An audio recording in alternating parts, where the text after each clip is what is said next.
One, inflation, recession, the hardship of home ownership, late-stage capitalism. How do you negotiate the economy in modern America? A conversation with the legendary Dave Ramsey. 2, 7 years too late, the most beclowned industry in America. The self-titled fact-checkers admit that Donald Trump did not call Nazis very fine people. Why now? Why 7 years too late? Why admit to the lie when we all already knew the truth? 3, I pay my bet, I pay my debts. I always want to be the bigger man. I now hold the championship belt of losers. My bet over the Mavericks and Celtics paid to Tyrus on Fox and Friends Weekend.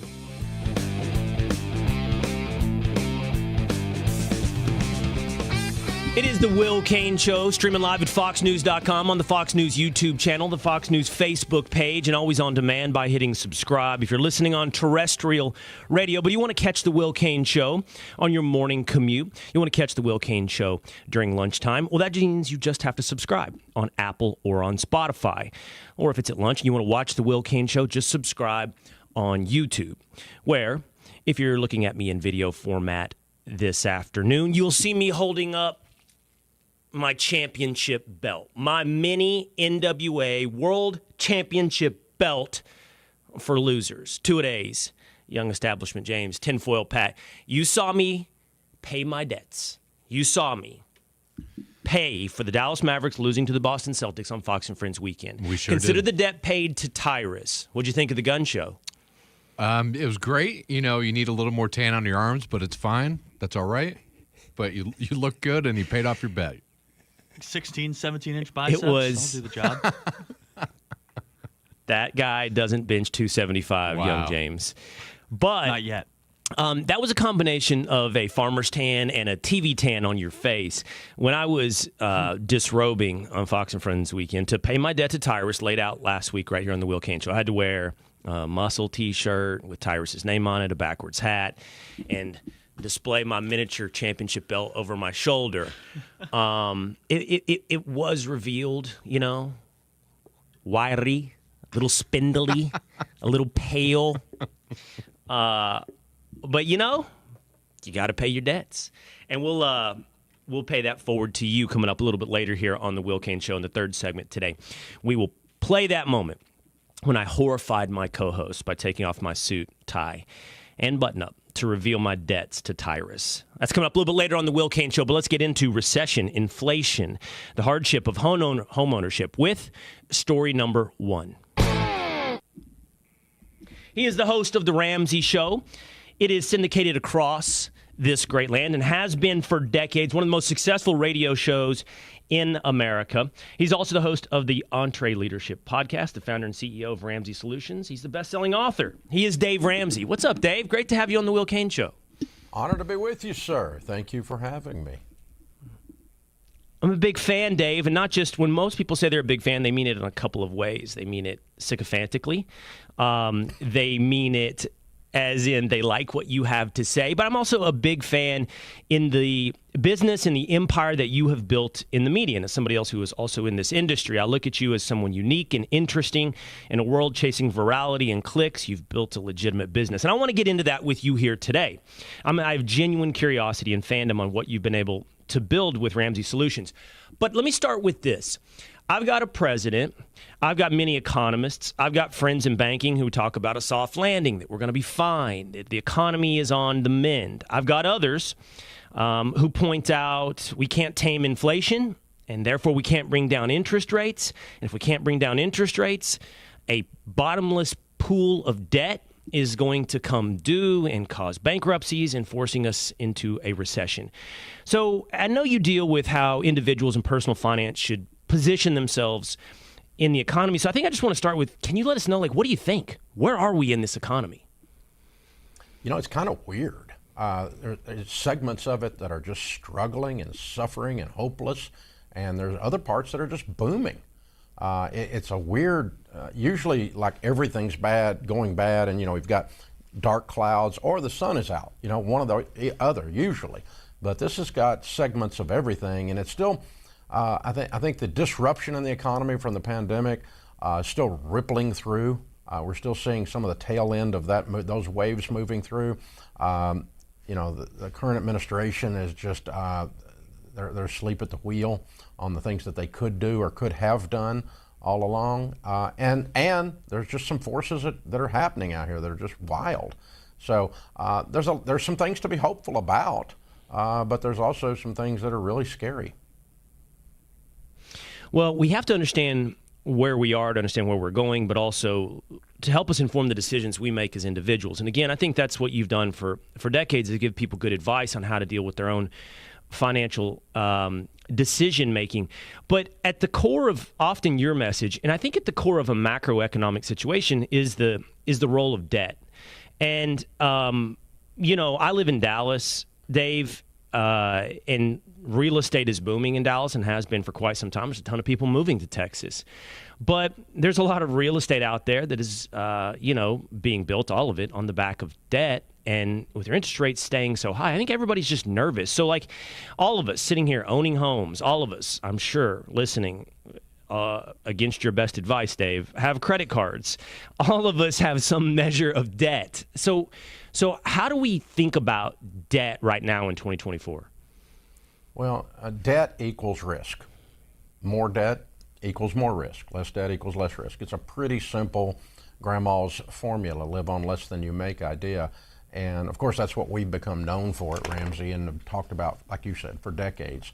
So that's true in your personal life. I mean, and it's true in our mortgages on our homes, or some commercial builder building an office building today. I mean, more debt equals more risk. And so when there are ripples through the economy, when there are minor tremors of earthquakes and people get scared, then it wakes them up and they say, oh, I need less debt.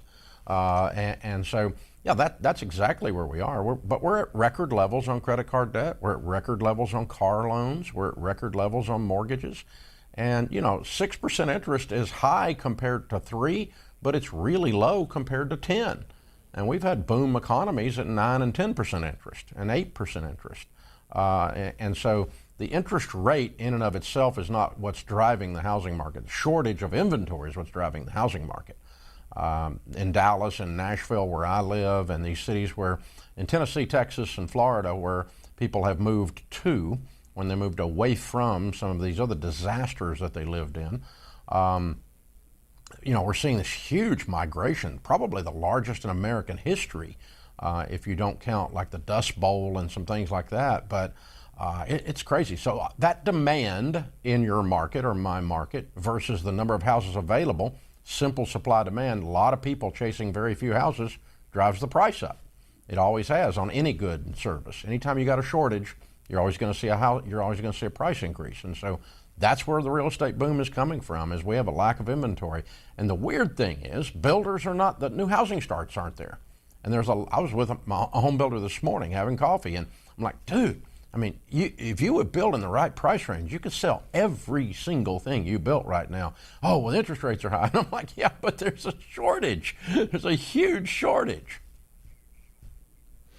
Well, so one of the things that people talk about, Dave, is a generational problem in home ownership. And I'm curious about this on two fronts with you. Home ownership has always been sold to us as, the fundamental building block of wealth creation. That's the best way to begin building wealth. A, do you believe that?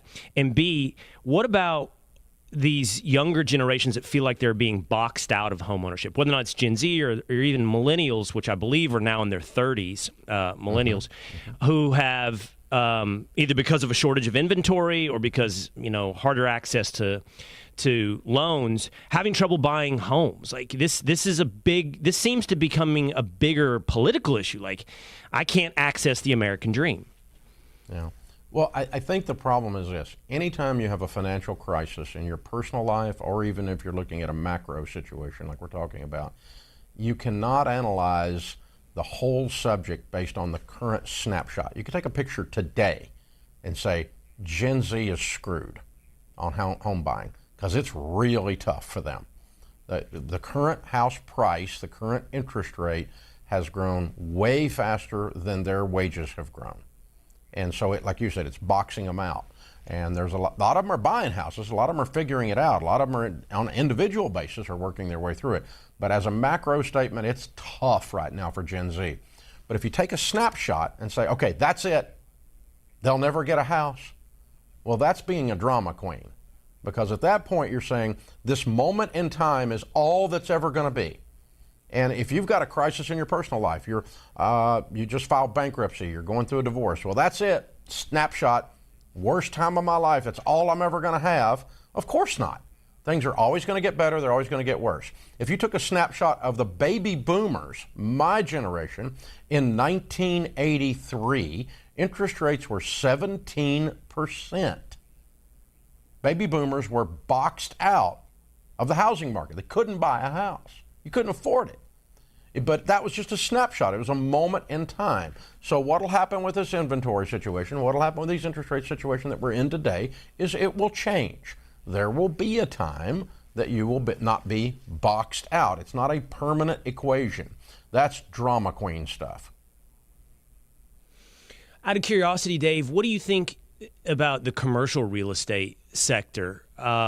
And this goes back to your point about COVID. I hear you on, let's take a macro look. Let's broaden the time horizon on home ownership.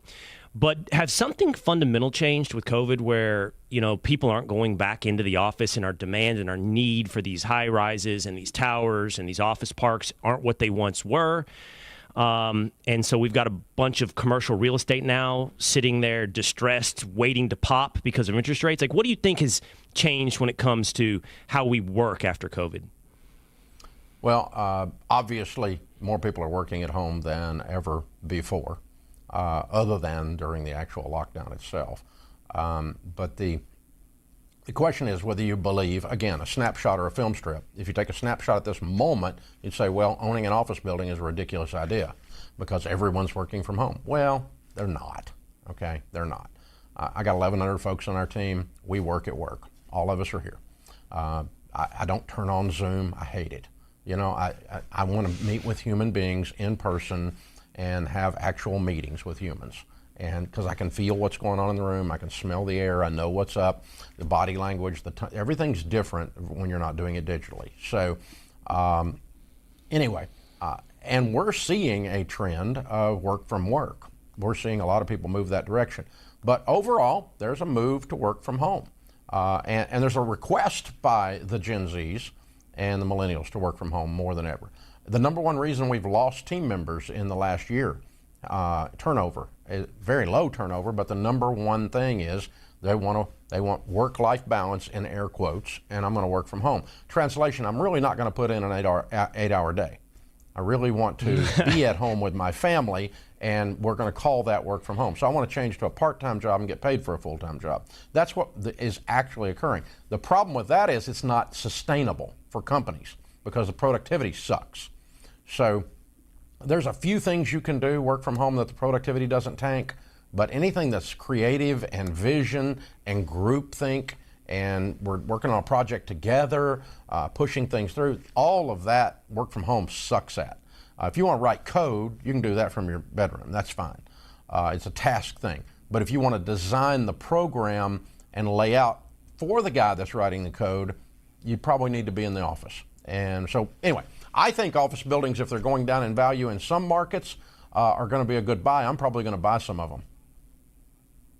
Oh, and I would assume those markets are the ones you talked about earlier, the places people are moving to, Texas, Florida, Tennessee. I'm not going to buy an office building in an area where the government, the local government, was draconian during the lockdowns and overreached, way overreached. I'm going to buy an office building in an area where there's freedom and where people freaked out about work from home, and so they think office buildings are tanking and they're going to give it away. Well, I'll take it if you're going to give it away. You brought up, and I love zooming out, as you point out, like the whatever we're going to call this. Once the history books write what happened, I don't know, maybe from 2015 through 25 or 30, the Great Migration. I immediately thought of the migration from the South to the North when you had the Industrial Revolution and urbanization and Jim Crow. You had all kinds of things pushing people to the urban centers like Chicago and New York and so forth. And you've got something similar happening now. I mean, it's quasi-political, very economic, also quality of life and freedom, to your point. It'll be a moment when we zoom out, and the history books write about this, that they're going to say, look how many, I don't know how it compares historically. When you said that, all of a sudden I wanted to know, how does this compare to the great migrations of the past? But we're probably in the middle of one of these great migrations. Yeah, we may be on the tail end of it, because I don't know how many more will leave New York or California. But if you read the maps that the Census Bureau is putting out and you look at the data, the numbers are horrendous of the people that have left government areas that are overreaching and were draconian during the lockdowns. They're leaving high taxes because they know they'll do it again. They know at the first blink that they'll do all those things again, and so they're out of there. I got a buddy of mine that left L.A. and he's been there his whole life, and but in the first year in Nashville, he paid cash for a house with the taxes he saved by leaving California. So we're seeing a lot of that everywhere, and I think you're right. I think it's going to show up in the history books because all the thinkers and the doers, the people that earn big money, are leaving, and they're relocating, and so what that's going to do to those markets is pretty incredible. So I want to then go back to the advice you would give us as individuals. I want to ask you about two concepts. You rolled them one into the same, but I'm actually going to separate them for one moment. So I think in order to access home ownership, everyone, including you, acknowledges debt is an essential part of the picture of buying a home. Very few people can pay cash for their home. But still, your advice is solid. I mean, you've had the envelope theory, the snowball theory, pay off small debts, save cash, budget with envelopes, and so forth. What, in your estimation, Dave, from a family, for an individual, is a good use of the tool of debt? I mean, it's a tool, and it can help wealth creation. It can also be, I guess, a drug, that we continue to inject into our bloodstream that we get addicted to. But what's a good use of debt, personally, personal finances? I don't think there is one. I disagree. So I have found that being 100% debt-free and staying that way leads to wealth creation faster than anything else you can do. Meanwhile, lowering risk, increasing the quality of your relationships. Most people's careers blossom because they're not stuck in a toxic work environment because they have to pay payments to some idiot that they bought a car from. And so, the things that it does, the ways it frees up your life, the quality of your life increases. Even we see hypertension and we see medical results of getting out of debt and staying out of debt. So there's a whole lot more than a simple math. And when you stress test your idea, when you put it up against a really tough time, again, we referenced the pandemic or something, it feels like it was 20 minutes ago, but it's 5 years ago. But 4 years ago. But if you stress test stupid, you see what happens. And so this idea that I can borrow and not worry about it, and it's not a big deal, everybody does it, it's a tool and all that. Well, when you lose your job or when you can't go to work and they furlough you, when things happen, when you have a car wreck, when cancer's in the family, all of these things come up. When you stress test it, you see what Warren Buffett said is true, that when the tide goes out, you can tell who was skinny dipping. And so, right. We don't recommend debt on a house. We tolerate it with our callers and say, okay, don't take out more than a 15-year fixed rate only, where the payment's no more than a fourth of your take-home pay, and get that sucker paid off as fast as you can, because all the data that we have says two things creates the first $1 million to $5 million of net worth. The first time you become a millionaire, it's a paid-off house and a well-funded 401k and Roth IRA. So funding your retirement in good mutual funds and getting your house paid off is where we find most millionaires are coming from in America. Paying off your home and funding your 401k. Those are the two best paths simple, to your first million. Just simple. Yeah, we did a study, the largest study of millionaires ever done. We studied 10,167 of them. And that's the typical model we find. They're $1.5 million net worth. They got a $700,000 paid for house. They got $800,000 in their 401k, and they're 46 years old, and they're a millionaire. And so that's what we found over and over and over again. Now, the second concept I wanted to ask you about, Dave, is one that you rolled one and the same, somewhat. I want to ask you about risk. You said debt is risk, but there's other types of risk beyond debt. So I once read a book, Dave. When I first started out in my career, I pursued a very entrepreneurial path. I owned small town newspapers in Texas. I had a Latino media business. And I was interested in Warren Buffett, by the way. He's one of the guys that led me down into that industry. And there was a guy named Al Newharth who started USA Today. He was the CEO of Gannett newspapers back in the day. And he said he used to encourage his children to take one great risk before the age of 30. And his rationale was, before the age of 30, you can rebound easier than after the age of 30. You acquire responsibilities, wives, children, whatever it may be. You acquire more responsibilities the older that you get. I'm curious what you would say to people in their 20s, in their 30s, about how they should manage risk when it comes to going for it, whatever it may be in their career, versus the safety of that W-2, that paycheck, that putting money away into that 401k. I'm curious if you have some type of lesson or maxim you talk about when it comes to taking risk in your career.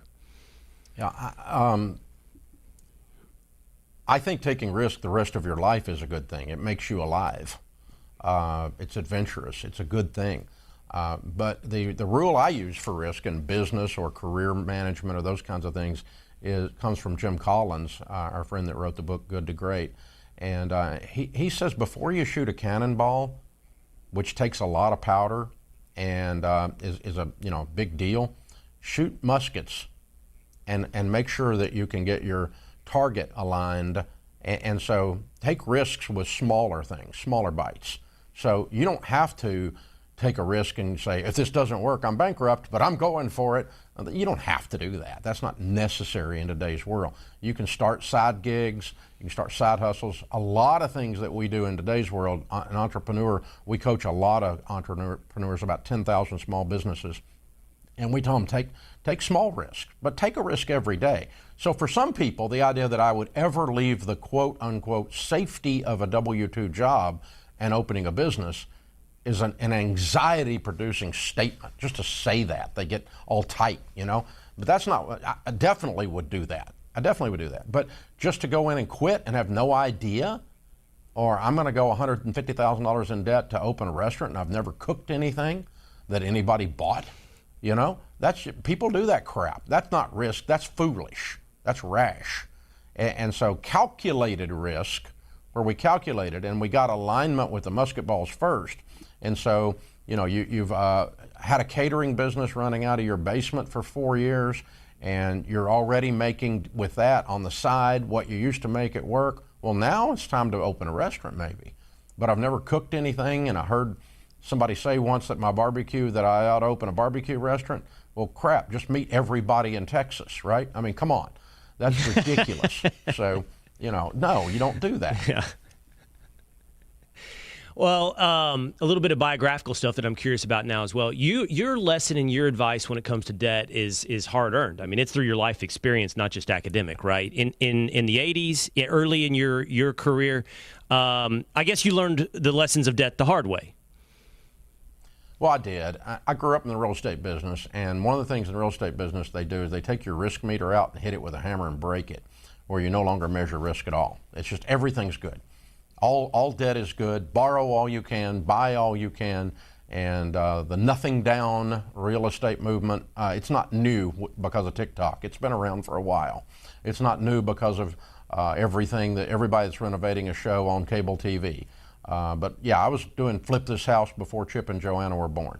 So we were, they're great people. But I was 22 years old. I bought my first house, and I bought it 100% debt.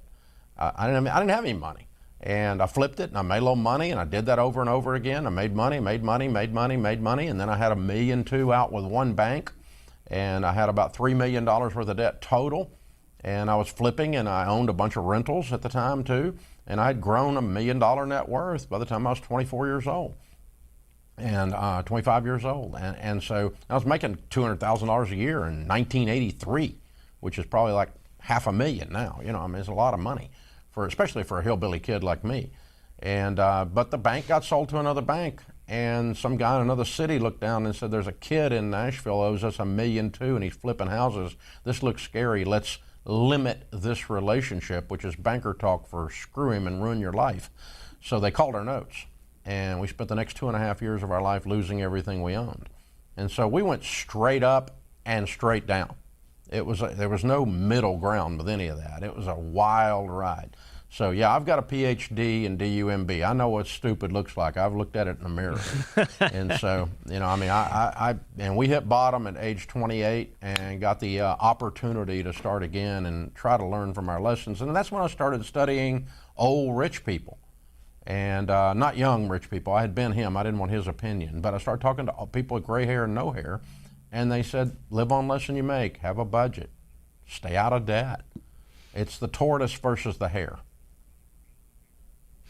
Well, you looked, whatever you said, dumb in the mirror. And from the outside, from a distance, it looks like that's in the rearview mirror now. I'm sure you still make your mistakes. Everyone does. I'm curious, though, about your media business. And this is the part where I started and I'm a fan of. I've been in this business for a while, Dave. I've been at it as an entrepreneur. I owned, as I mentioned, a chain of small-town newspapers. I've raised money and started a national magazine. I've been a W-2 employee of big corporations like Disney and Fox. And one of the things that I've learned, and I feel really confident about this, is that when it comes to where the media is headed, nobody in the hell knows where the answer is. They don't have any idea of the future of the media. I completely No agree. one. No CEO, no billionaire, no one. They know how to destroy. We've figured out how to destroy old businesses like newspapers, and we're on our way with cable television perhaps. But they haven't figured out how to create the next big thing, despite the fact that we get viral sensations and people with a lot of followers. But you've done something unique and I think somewhat off the map in terms of, the online relevance and virality, Dave. You've got a real ongoing concern. You've got a real media business. Now, you got into it with syndicated radio in the 90s, which is one of the best businesses ever. Built Rush, built Howard, built you. But I'm curious, as you've invented and reinvented this media company, what do you think? I mean, what I'm just curious your mindset on the media. Beyond agreeing with me, nobody knows what tomorrow holds. You're building something that seems to be lasting the test of time. What we figured out early was that we are not in the media business. And as long as we keep our head straight about that, then we're okay. It keeps us from going down a rabbit hole somewhere. We're in the content delivery business. We help people by teaching them. Now, what format can we teach them in? Well, I can write books. That's a format. I can do live events from stage with 5,000 people in the audience. That's a format. We've used both of those, still use both of those. And then we got into talk radio, backed into it accidentally at a perfect timing. I couldn't have dreamed up the timing. It couldn't have been any better. And have scratched and clawed through that business and grown it and put up with all the weird stuff that is radio. And 680 stations now. It's crazy. So, but what we figured out all along was when SiriusXM, or XM and Sirius, are two different companies, put two satellites in the air for $150 million each, or two sets of satellites. We went on both of them. And everybody said, oh, you can't do that. I said, well, we just did it. And your affiliates are all going to be pissed on terrestrial. Well, it doesn't matter. I'm going on both of them. I'm in the content delivery business, and that makes me platform agnostic.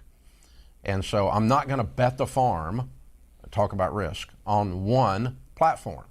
And so, we screwed around with YouTube and messed with it in the early days, and it kind of limped along. And then in the last 36 months, it's become a huge platform.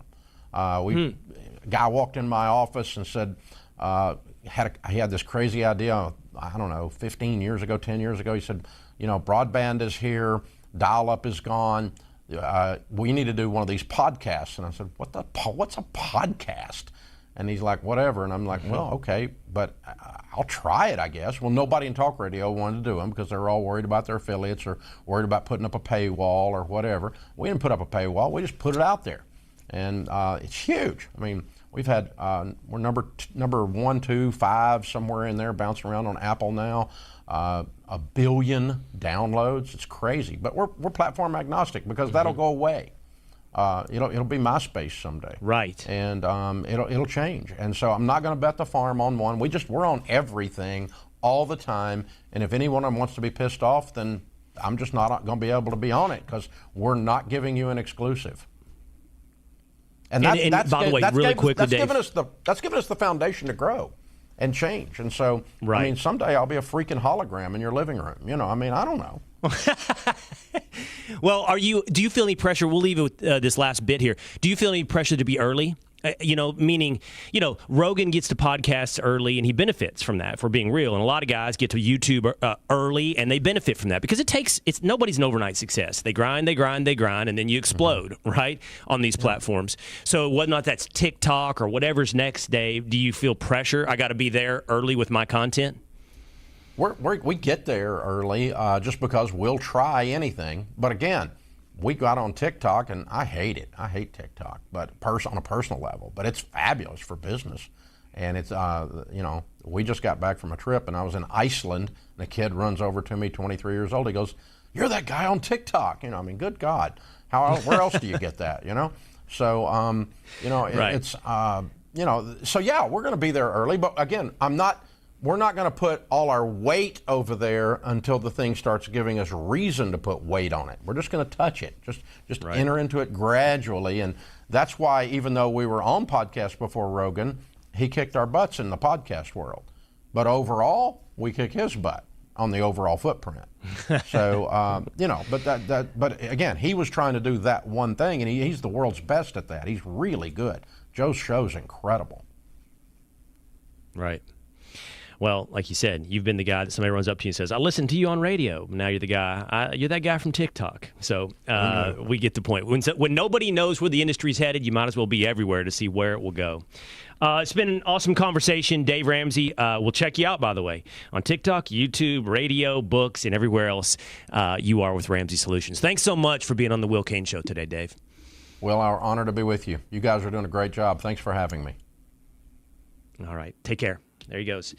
Dave Ramsey. Again, you can check him out. He's got multiple bestsellers. You can obviously catch him on radio and podcast. It's EntreLeadership Podcast and The Ramsey Show on radio. And, of course, he's where we are here, Facebook, YouTube, and everywhere you get your content. Hey, he brought up satellites. Last night, I was having a real, country boy night. It was good. It felt like I was like a man in the desert who'd finally found an oasis drinking water, or a plant that's finally been potted back into its soil. I had family night back up in North Texas in the country, and we went frog gigging, and we're standing out there, and the frogs are, croaking, and my son looks up and goes, "What is that?" Looks up in the sky. All the stars are out. You can see everything out there in the country. And it was a string of greenish, bluish lights. I'd say about, not that high up, couple thousand feet up in the air, lower than forget commercial air flights. I'm lower than, your personal aviation crafts. And it's just real silently moving across the sky. Like, what is that? A string of lights. Was it aliens? That's next. Plus, they finally admit the truth. But why now? About Donald Trump and calling Nazis very fine people on The Will Cain Show.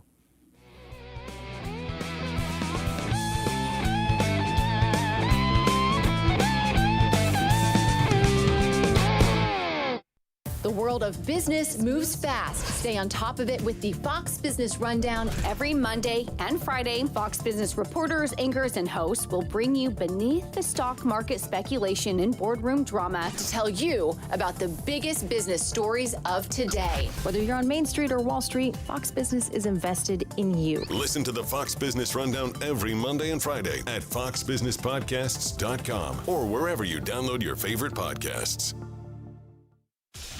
Thursday, it's the Summer of Stars as the U.S. hosts the world's best players for Copa America. The U.S. men's team looks to make an historic run with Pulisic, McKennie, Weah as the Stars and Stripes put everything on the line. USA's back, baby! It's time to break out the red, white, and blue. This is no friendly. This is the championship of the Americas. USA versus Panama, Thursday at 6 p.m. Eastern on Fox. from the Fox News Podcasts Network. Hey there, it's me, Kennedy. Make sure to check out my podcast, Kennedy Saves the World. It is 5 days a week. Every week, we check in with Jimmy Fallon, bring in authors for the book club, and even treat some of your favorite Fox personalities to a very special happy hour. Download and listen at foxnewspodcast.com or wherever you listen to your favorite podcast. Kennedy Saves the World. America's listening to Fox News.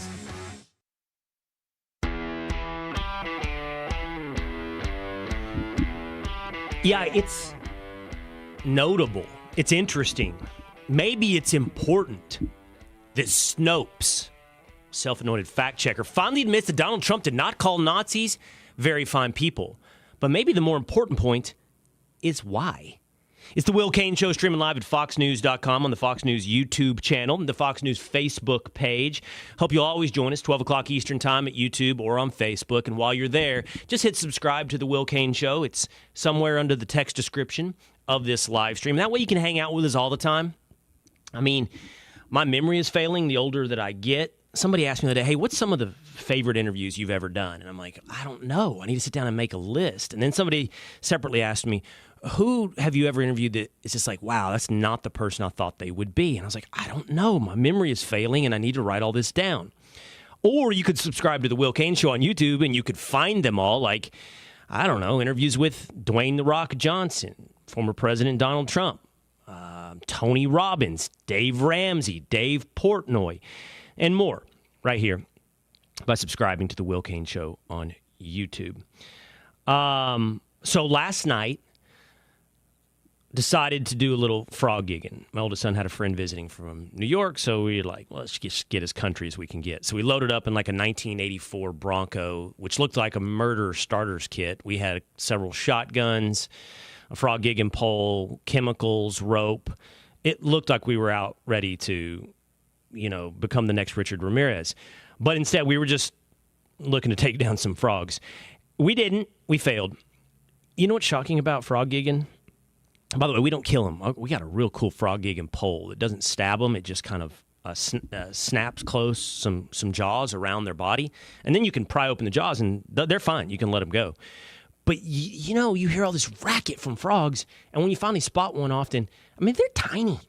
So you got to get that deep croaker. You got to get that belly, that deep thing coming from the depths of Hades when you know you got a big fat frog. And I'm talking, we've caught some that are, they're dripping out of your hands, and it's a two-hander for sure. But instead of getting frogs last night, we looked up, and two-a-days and Young Establishment James, maybe most importantly, Tinfoil Pat, my son saw this string of lights across the sky. I'm like, what is that? Now, I already put on social media what it was, so you guys know, you probably know because I said what it was, because we Googled immediately. But it was creepy. It was like, what is that? And it turns out this string of bluish green lights, yes, silently moving from one end of the sky to the other. It's Starlink. Oh, no. It's satellites. That's such a letdown. I thought it was going to be something sweet. I know, but it was a fun 5 minutes before it was ruined by Google. It was a fun 5 minutes of, what is that? You don't believe in satellites, Tinfoil? I think that there are probably some in low orbit, like Starlink, but the fact that you can't get reception in the desert doesn't make any sense. Uh-huh. It shouldn't be. Oh. And then so if I go out in the desert with a little handheld Sirius XM thing, I can't get Dave Ramsey? Probably not. Also, 98%. I'm not sure that's true, Tinfoil. Pretty sure.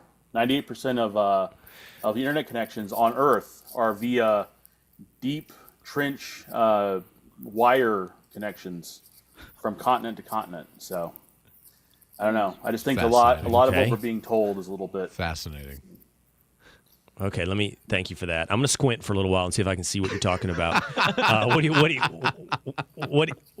you got two-a-days? What are you trying to get in with? I just need to know what frog gigging is. What in the world are you talking about, and what is that? And no, thank you. Catching frogs. You're cool at touching what are you talking about? I'm not touching frogs. Are you nuts? Slimy. You guys are pansies. What is wrong with you? There's no way. It is super fun. I don't know. I'm certainly no professional. I'll tell you how we do it. Go out onto the back 40. We got a place with several ponds, tanks, right? Load up into a Bronco or something like that and have several spotlights. Hard, directional spotlighting. Like a cop when he pulls you over and asks you for your ID. And you listen for the deep croaking, right? You gotta. So there'll be a lot of frogs making a ton of racket, but a big bullfrog is super deep. James, you think you're that guy in Police Academy that is really good at making noises, but you're not, man. You're just not. I don't know what you just did, but it wasn't a frog. What are you doing? So anyway, once you hear it, then you spotlight the banks of the pond. And if you catch two little shining lights, that's their eyes. Mm-hmm. And once you spotlight them, they'll freeze. Pretty much. They won't move. And then you creep up behind them, and we've got a big frog gigging pole. Right? It's like, it's long. It's probably 20 feet long. No, you come up behind them. It's got some jaws on the end of it. And it's got a little, like when there's a little pressure like that, the jaws will close, right? Oh. And even if it happened to you, they're pronged, but they're not sharp. So the frog can't slip out, but it doesn't cut into the frog. So it's humane. So, exactly. There you go. So you come up behind them, and then you get them with your gigging pole, and then you pull them up, and then, if you look back on my social media, I'll go find one. I'll update it on my Instagram, see Will Cain. You'll see some monsters that we've gotten a couple years ago. We struck out last night. But that's frog gigging. So weird. What do you do with them? Great fun. Texas is a weird place, man.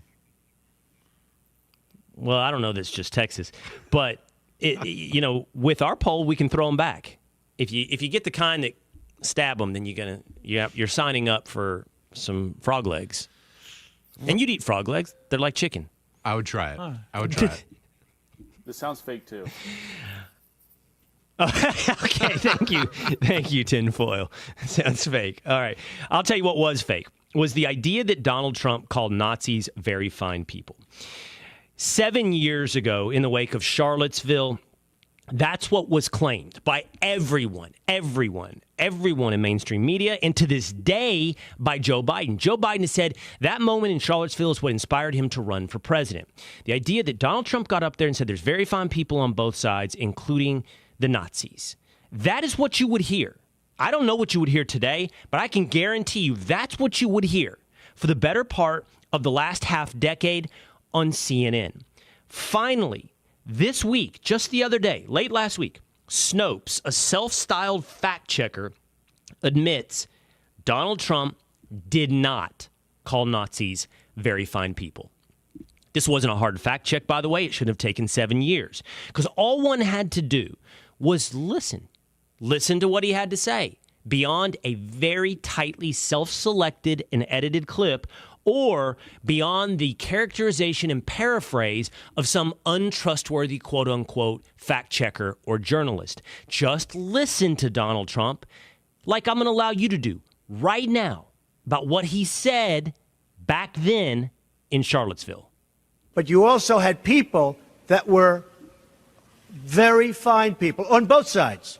You had people in that group, excuse me, I saw the same pictures as you did.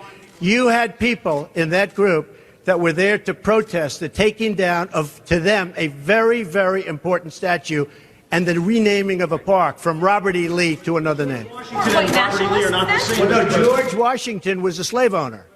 Was George Washington a slave owner? So will George Washington now lose his status? Are we going to take down, are we going to take down statues to George Washington? How about Thomas Jefferson? What do you think of Thomas Jefferson? You like him?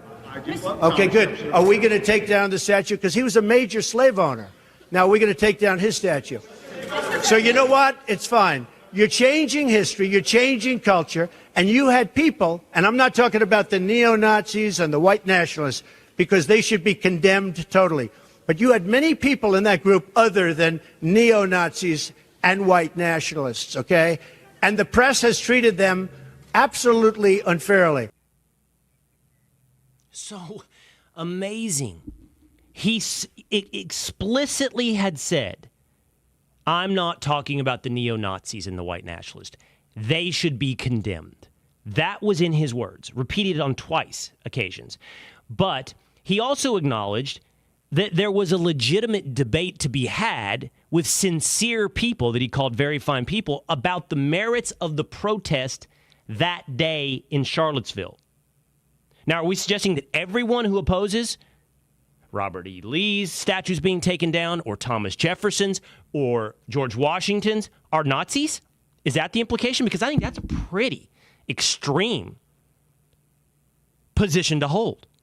He's suggesting, hey, there was legitimate debate. By the way, those people were permitted, the ones that had a legitimate debate point. The counter-protesters were not permitted. And the neo-Nazis and the white nationalists, not permitted. And he condemned those people. But somehow that got clipped, reduced, and repeated ad nauseum that Donald Trump called Nazis very fine people. Now, there's a chance for many of you listening, that's the first time you've heard that clip in full. There's a chance that in your mind it was still like, well, he did, didn't he? Because it was just repeated. You know, it's just repeated on loop. And that's what the press did. And that was a lie. That was fake. That was a hoax.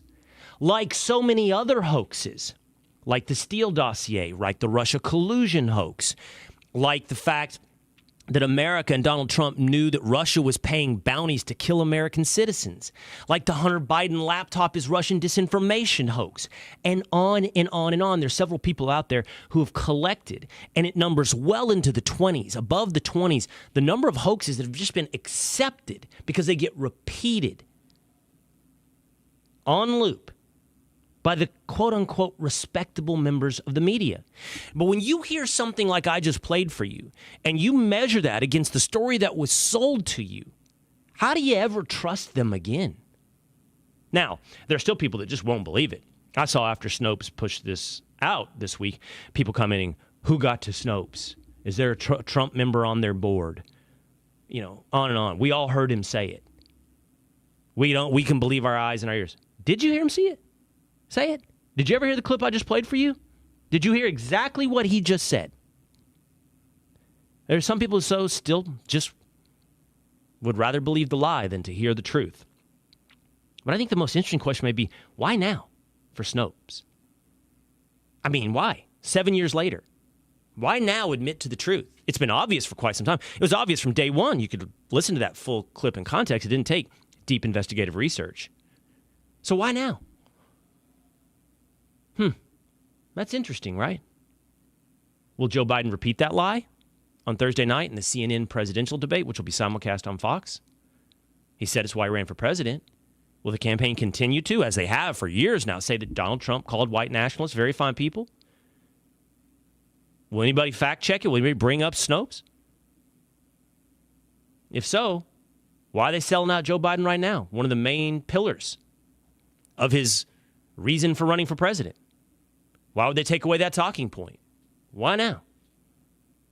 Less than good news for Donald Trump makes me wonder. Fact checkers who obviously have no interest in checking facts might be less about good news for Donald Trump. Might be really bad news for Joe Biden. All right, I paid my debt to Tyrus. Muscle shirt, mini championship belt, backward hat, all for your viewing pleasure this past weekend on Fox and Friends Weekend. I'll pay that debt forward to you next on The Will Cain Show.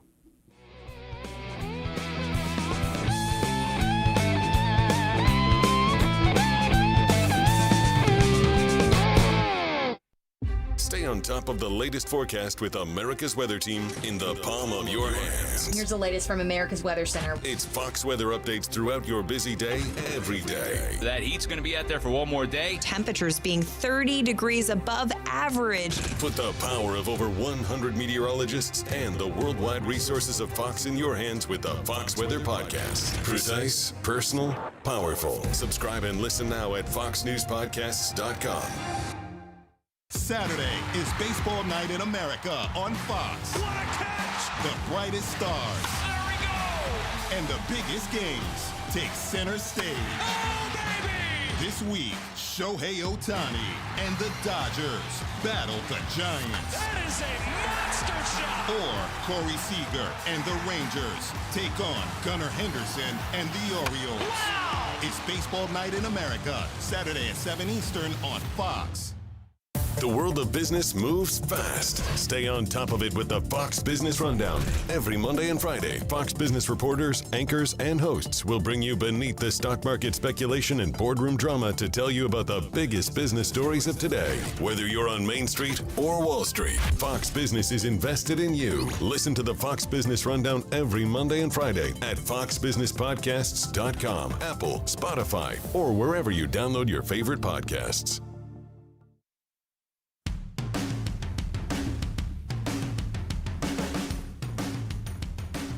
Man of my word, pay my debts, paid Tyrus for the Mavericks losing to the Celtics on Fox and Friends Weekend. That's coming up here on the Will Cain Show, streaming live at foxnews.com, the Fox News YouTube channel, the Fox News Facebook page. Hit subscribe on Apple or Spotify to listen to the Will Cain Show, and hit subscribe on YouTube to watch the Will Cain Show and become a part of our community. Like Eric Reed, who said, I disagree with Dave Ramsey. Productivity and company growth skyrocketed for most companies while most worked from home. I don't think that's factually true, Eric. I think that most research suggested that productivity went down during the pandemic and work from home. I'm happy to hear the stats that you have, the research, and I'm happy to grab mine, but my understanding is Dave is right. Productivity went down during work from home. Mark Wells says, bro, how on earth is anyone voting for Biden? Would his voters even let him drive their car? That is such a really good hypothetical. Would you let Joe Biden drive you in rush hour traffic to work? Would you let Joe Biden run America?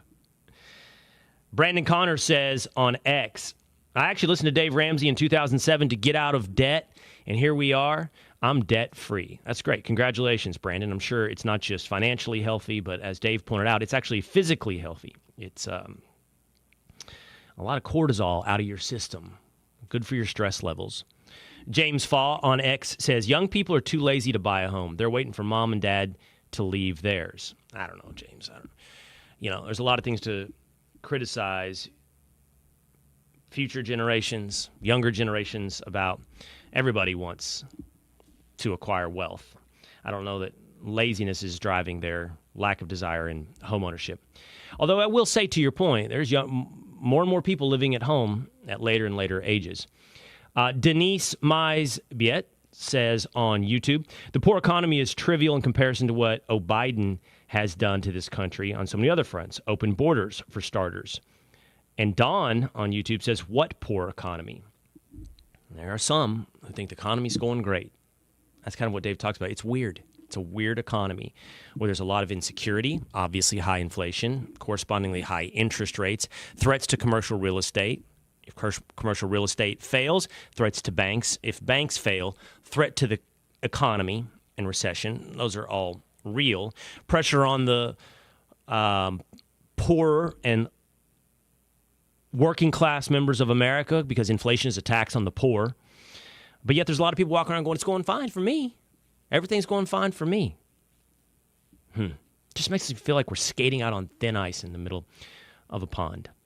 All right, so I made a bet with Tyrus. Mavericks, Celtics, NBA Finals. I never felt real good about the bets. I'm not even sure why I did it, but the bet was I would have to wear some attire of Tyrus's choosing.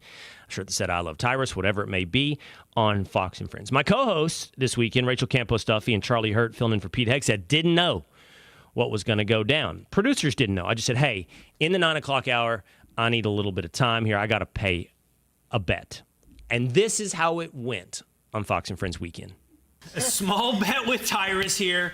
You look like the Incredible Hulk. That I would have to pay off. Now it's I hope part you're of watching, Tyrus. Oh, God, and it's a muscle shirt. This is horrible. This is worse than I thought. What is this, like, oh, my. It's not over, Rachel. Oh, you have to dress like Tyrus. I've lost every piece of dignity and apparatus needed to do this show this morning. There you go. Okay, Boston Celtics champion Tyrus. Dignity sacrificed. There we go. If you're listening on podcast or radio, sleeveless. And as the boys pointed out here in the Pretty pale, a little bit of farmer's tan or a TV tan on the face. Yeah, guys, I mean, I would say, dignity sacrificed. How do you go from that to interviewing the president? But, I mean, I hate to hold up my championship belt, scoreboard, but I just did interview a former president in Donald Trump. So somehow I'm pulling it off. Call me Matt Lauer, I guess. Not the other parts of Matt Lauer, but, the ability to make a fool of yourself and interview a president. Well, I think the little belt's pretty dope, actually. It's kind of cool. The shirt was all right. Looks like you work out in it. The hat just doesn't do it for you, I'm sorry to say. That was bad? That was a bad look? Just not for you. Some people can't pull it off. Some people can. And Tyrus can. You cannot. I'll just put that out there. Are you saying ball cap in general or the backwards hat? Backwards hat, for sure. You're a forward hat guy. Yeah, you're a forward hat guy. I am definitely a forward hat guy. Mm-hmm. I can't imagine a scenario where I would show up like sideline of the soccer field. The boys are playing. I'm over there rocking a backwards fitted hat. I just can't imagine this scenario. I hate to follow Colin Cowherd's lead, but I don't. Backwards hat's not a great look. It's just not a good look. Unless you're middle school or young or something, or Tyrus, but I don't want him to be mad at me. Or like a surfer. I guess maybe you just got out of you just got done surfing, so you just threw the hat on backwards. If you have maybe. long hair. Yeah. Yeah. The flow. I think Pete could pull it off. Also, by the way, Pete's got gray hair, James. It's a vibe. I actually think Pete does wear a backwards hat. He would. Now that you say that, he would. What I would wore that day, I think Pete would wear in sincerity, with earnestness. He would wear a basketball jersey, tank top, and a backwards hat. I feel like I've seen that he before. Definitely would. With the tats and everything, yeah. I think I have too. I think I have. No, not big on the visor either. I'm not a visor guy. I don't think that's a good. I don't see that look. It doesn't work. You have to be a college football coach to pull that off. Like a 90s golfer. 90s college football coach like Steve VJ Spurrier. Singh used to wear that on PGA Tour. Yeah. The tank top, I've never been a tank top guy. No, McAfee's got that market cornered, and it looks normal on him. Like, you don't even think, hey, that guy's wearing a tank top. But I put on a tank top, and it's screaming, that dude's got on a tank top. But that wasn't a tank top. That was a cut-off shirt. That was like a cut with scissors shirt, which is like a basketball look. You know what I mean? That like really short-end basketball look. So it's a tough look to pull off again. But, get some tan on those bad boys. Happy. I will. I'll get some tan. I want to keep the chest hair from making a national TV, starring performance. I saw that. I was a little happy. I saw that. When I look back on it, that was my favorite. I was most happy that there was not a starring performance for the chest hair. It was mainly remained hidden. So leave it for the podcast. Yeah. All right, so there you go, Tyrus Smash. That was what my T-shirt said. That is also his social media profile. There you go, debt paid. Man of my word. And looks like I now get a little mini championship belt. Championship belt for the losers. Paying it off on Fox and Friends Weekend. All right, that's going to do it for me today. Hope you'll hit subscribe on Apple or Spotify. Leave a comment. Join the community. Leave us a 5-star review if you think it's so well-deserved. Subscribe on YouTube.